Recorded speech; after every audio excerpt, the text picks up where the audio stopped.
Hello, good morning, students. Today I am going to teach you Standard 8, Subject History, Civics Lesson number 3, The Union Executive, Part 2.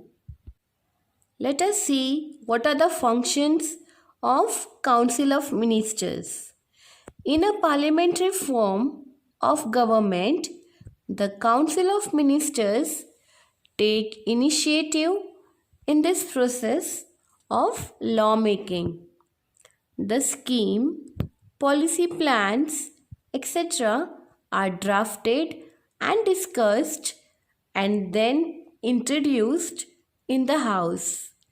The Council of Ministers discusses most important questions before making a perfect decision. Education, agriculture, industry, health, foreign relations are subjects upon which the Council of Ministers has to decide specific policies or the direction to work. Then, Parliament also needs to be taken into confidence about the policy decisions taken by the government. Ministers of respective departments lay their policy plans in the Parliament. Implementation of policy is the most important responsibility of the Council of Ministers. Once the Parliament approves the policies or draft proposals, the Council of Ministers have to follow them or have to implement them. Let us see how does the Parliament keep a check over the Council of Ministers. In a parliamentary system of the government, the legislature tries to keep control over the executive, that is, the Council of Ministers. The control is of lawmaking or policy making process. Implementation of the policies and even after that a few ways of having a control are let us study. Discussions and debates. Debate and discussion among the members of the House are an integral part of the lawmaking process. Integral means very necessary or essential part of the lawmaking process. These debates and discussions help the members to scrutinize the policy proposal and laws and point out the shortcomings. What is the meaning of scrutinize? It means to examine or to have a survey of point to point.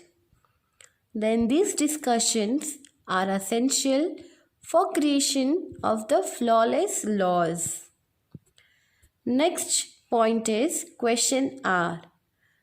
During parliamentary sessions, the proceedings of the House begins with questions asked by the members of the House.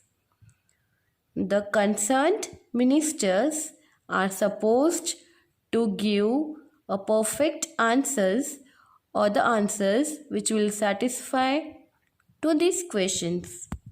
Question R is one of the most effective ways of keeping a check over the Council of Ministers. During this question R, members criticize the government and they also ask questions on various issues. Sometimes when a member is not satisfied with the answer of the minister, argument take place. Sometimes members walk out of the house or enter into the well of the house and give slogans to record their protest. Next point is 0 hour. Sounds strange, right? During this parliamentary sessions, the period around 12 noon is called 0 hour. So, what is 0 hour? The period around 12 noon. It is called as 0 hour.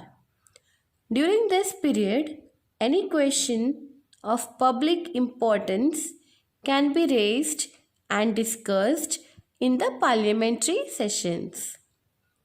Our next point is no confidence motion. This is one of the most effective ways to keep a check on the Council of Ministers. The government stays in power till it enjoys the support of majority members in the Lok Sabha. And if the members of the parliament withdraw the support, it may lead to loss of majority and the government cannot stay in power.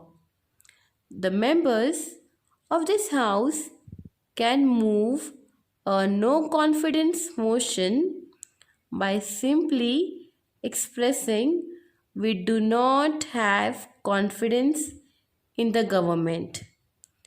If this motion is passed with majority support, then the Council of Ministers has to resign.